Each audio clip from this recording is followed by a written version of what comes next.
Hello guys, আজকে আমি বিরিয়ানি বানাচ্ছি। জল গরম হচ্ছে, জলের মধ্যে লবঙ্গ, দারচিনি, এলাচ, একটু ঘি আর নুন দিয়ে জলটা গরম করে নিচ্ছি। এর আগে ডিম সেদ্ধ হয়ে করে রাখা আছে।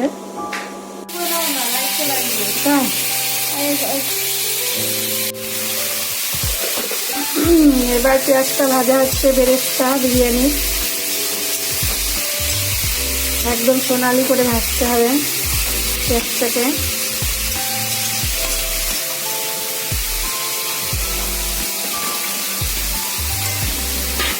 পেঁয়াজটা ভাজার পর আলুগুলো দিয়ে সেদ্ধ করে নিয়ে একটু মিঠা আতর আর একটু হলুদ গুঁড়ো দিয়ে আর কাশ্মীরি লঙ্কা গুঁড়ো দিয়ে আলুটা একটু সেদ্ধ হয়ে এলে আলুগুলো তুলে নিতে হবে।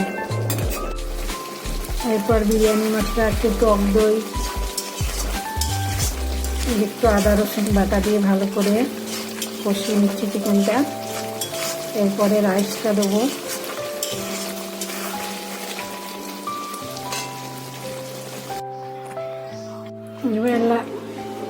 এবার রাইসটা লেয়ার করার পরে এবার বিরিয়ানিটা দমে দেওয়া হয়েছে, একটু গার্নিশ করে দেওয়া হয়েছে, ওপরে ডিম কেটে একটু সাজিয়ে দিয়েছি।